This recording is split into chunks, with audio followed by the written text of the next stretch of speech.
Hello, and welcome to Agents of Impact, a podcast from Impact Alpha. We have to move away from this extractive mentality private equity had in the past, this approach where we're creating value, where we're partnering with the workers. I think that's probably the best sort of pathway for us to realize better returns. That's Hope Mago of HCAP Partners, the San Diego private equity firm known for its Gainful Jobs strategy. I'm David Bank, editor and CEO of Impact Alpha, and this is another in our series of conversations with agents of impact across the landscape of impact investing and sustainable finance, from asset owners to managers, and of course, founders and entrepreneurs.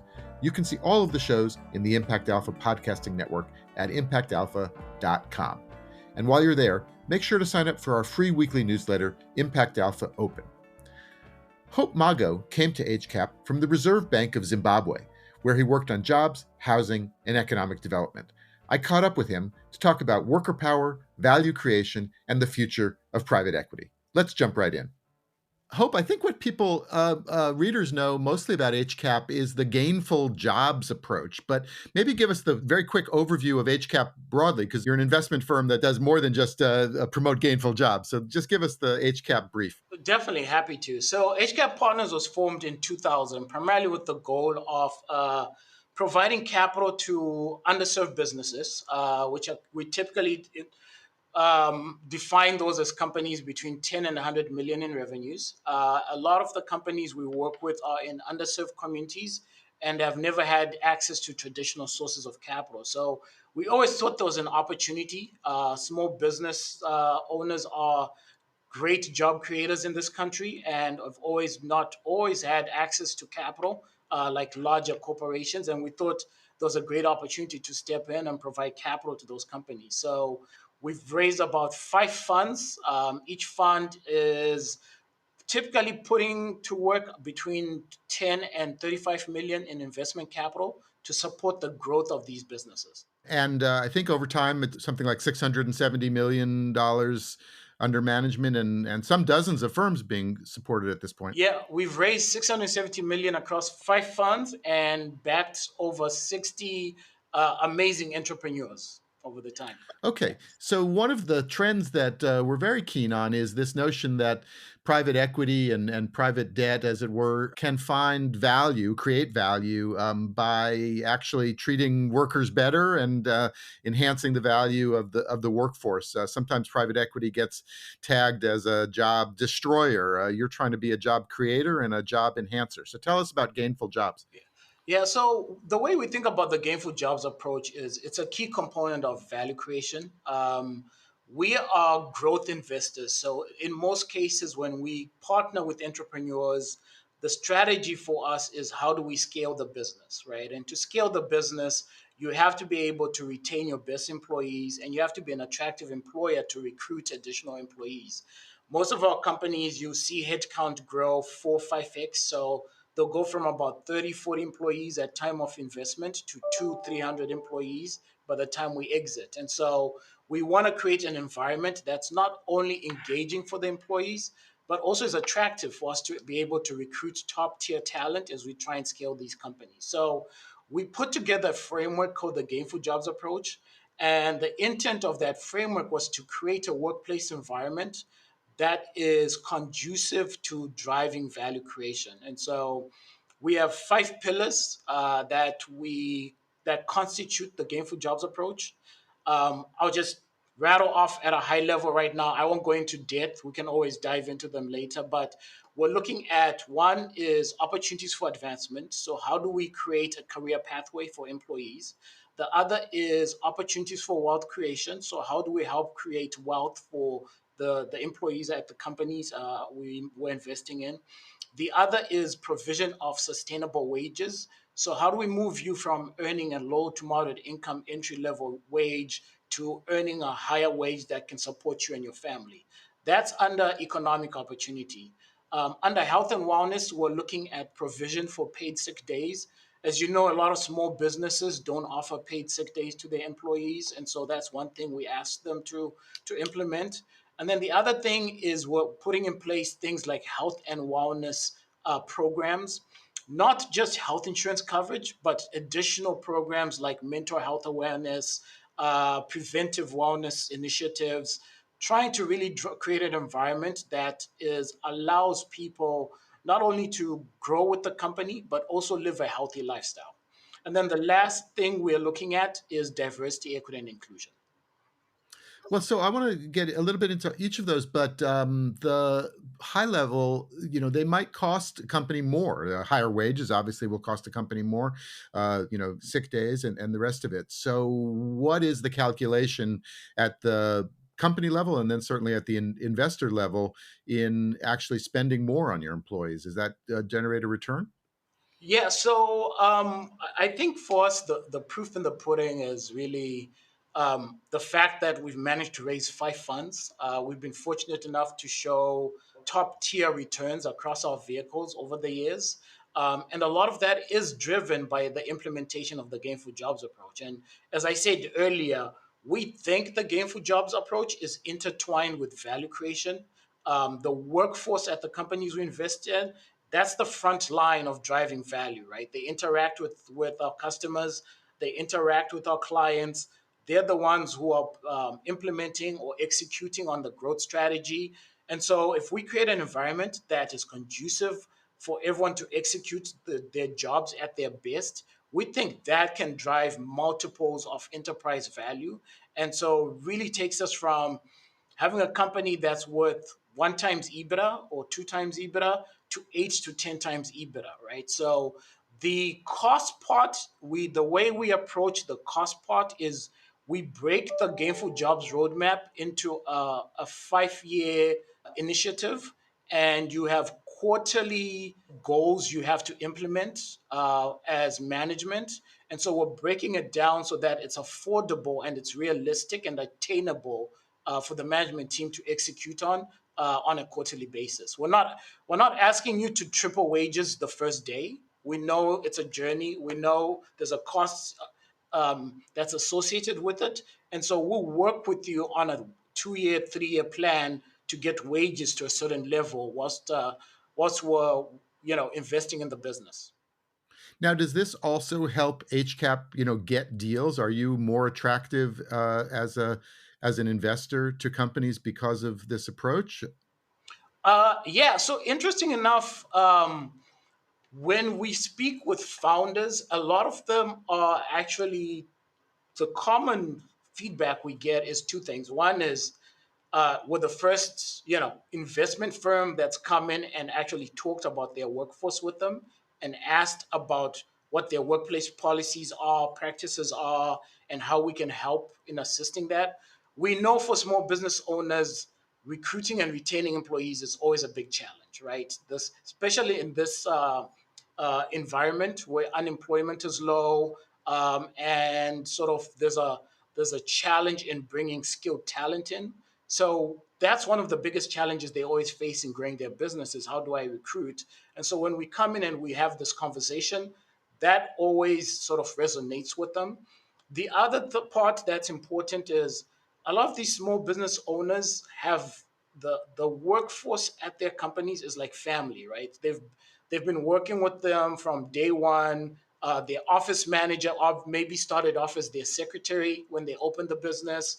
Now they've been elevated. They've been with the company for 10, 15 years. They've been trying to figure out how to implement some of these workplace and HR policies, but they just didn't have the resources to do it. So when you come in and you start talking about what the Gainful Jobs Roadmap can do and how it's implemented and how we'll help you implement them, a light bulb goes off. They're like, yeah, I've always wanted to do these one, two, three things, but obviously my hands are full running the business on a day-to-day basis, so we never actually got to doing it. And so for them, they're excited about the implications of being able to roll out some of these initiatives. Now, one of the things that's come up in this whole question of valuing workers is actually worker ownership. So there's a big trend of business owners, and particularly in mid-market kind of businesses, aging out as the baby boomers retire, and many are finding that they can see advantages in selling their businesses to their workers. Have you been involved in helping finance those kind of buyouts? So we don't do employee stock option programs as part of our buyouts, but we have always looked at worker ownership as a core part of our value creation strategy since we started the Gainful Jobs approach back in 2013. And so we look at three things. And again, this comes down to sort of this tiered approach to implementing the Gainful Jobs approach. So when we first come in, we create a broad-based stock option plan. Every employee is going to participate in that stock option plan. The other thing we do is we then talk about what other wealth creation mechanisms are in place at the company. So we'll implement a bonus plan. A lot of small businesses have an informal bonus plan, right? We want to put in a structure, something that's rewarding, that's clear and transparent to the employees on how bonuses can be achieved and also tied to company performance. We're also putting in place what we call transaction bonuses. That means we want to reward the employees for participating in creating value of the company if we get a great outcome, right? So, on top of the bonus you get, on top of the stock option plan, if we exit a company in year 4 or 5 and we make 3 or 4 times our investment, we'll carve out about 10% or 15% of the excess returns and put that in a transaction bonus that is distributed to every employee. It's not only for the management team, it's across the board for everybody. So when we think about wealth creation and worker sort of ownership, we're looking at it in a couple different tiers. And it's something we've been doing for over almost 11 years now. Have you ever been at, say, a company meeting when this is announced and seen the reactions? I wonder what the workers think when they see that bonus. Yeah, so usually when we come in and close a transaction, we'll do a town hall, have all the employees come in, we'll introduce ourselves, we'll talk about our philosophy, our thesis, who we are, because there's always a lot of sort of trepidation when a private equity firm buys a company, right? So we want to make sure everyone understands we're not there to quit to, you know, cut jobs. We're not there to offshore jobs. We're not there to cut costs, like things. We're actually there to invest in the business and give them, a better platform to scale. So usually there's a lot of interest in learning what that actually means in terms of personal experience. And so when we talk about the Gainful Jobs approach, there's always a lot of interest. It always comes down, I think, to the minutiae and details around, okay, so how does a stock option actually work? Because a lot of the employees have never been, exposed to a stock option plan, right? And so we try and do quarterly updates with the employees, like, okay, we, revenue went up 25%. This is what it means for your options, right? Revenues went up 80% last year. This is what it means for the value of your options. Oh, by the way, we are in discussions for the business to be acquired. If it works out to this extent, this is what it means in terms of that transaction bonus pool for everybody. Oh, by the way, when we're having our annual strategy meetings and we're setting goals, this is what it means for your bonus pool and your bonus plan. So we try and bring transparency in terms of workers' insight into what it means in the roles they're playing in creating value in the business. But there's always a lot of education that needs to take place. Obviously, sometimes it's more financial literacy classes and just making sure people understand. There may be tax implications and a couple other different things, but we definitely try and have these deep conversations so everyone's aware what the impact would look like for them if things go as planned. We've seen companies, as big as KKR and most recently Blackstone, adopt employee ownership planks, and it seems like this is catching on. How does that affect you? I think for me, it's a great honor. It's exciting seeing these larger institutional platforms buying into the approach that's been taken by small mid market funds in focusing on creating a great workplace environment for employees and driving impact. And I think it's validation for us that they're taking notice that all these things are working. Taking valid they're taking note that there is real value creation related to executing on impact plans. And so the goal for me is hopefully in the next 10 years, every firm has some impact strategy they're executing on. Because I think we have to move away from this extractive, you know, I'd say mentality private equity had in the past, where it was you come in, you strip assets, lease them back, you offshore jobs. I think this approach where we're creating value, where we're partnering with the workers, we're partnering with stakeholders, we're partnering with the communities, all for the benefit for everyone in the community. I think that's probably the best sort of pathway for us to realize better returns, and make this more sustainable for future funds and for our grandchildren who come after us. You mentioned getting the employees' perspective, and I know you survey them on something called the Worthwhile Jobs Index score. And I was taken by one of the questions that is trying to get, I think, at a little bit of DEI. Good performance is rewarded fairly at my company, is the question. And I guess they score it. Why ask it that way? I think the goal is to make sure, one, the policies we're putting in place are working as intended, and two, that we're not letting manager biases or I'd say the lack of diversity in management impact how people feel they are being rewarded for the work they're doing versus their colleagues. So the way we word it is to try and make sure we're getting a good feel that people feel that there are no externalities that are impacting their abilities to advance in their career, that are impacting their bonuses they're getting, the pay raises they're getting. And if a company comes back and 70% of the answers to that question are negative, we want to sit down with management and find out why. Right? We need to look into it and see if there are things we can address to sort of turn the needle, and get that feedback from the employees to be different the next survey. Right, right. Let's just take a quick example of one of the companies that we happen to know a little bit about. I think it's called Better Night, and HCAP invested in it and implemented some of these part of this initiative. So tell us a little bit about Better Night. Yeah. So, Better Night is a San Diego-based sleep management and sleep apnea company. We first met the team back in 2018. They were a small San Diego-based company at the time, really sort of regional focused. We liked what they were doing. We know there's a significant issue around sleep apnea and insomnia in the United States, and it's a highly undiagnosed issue and a challenge.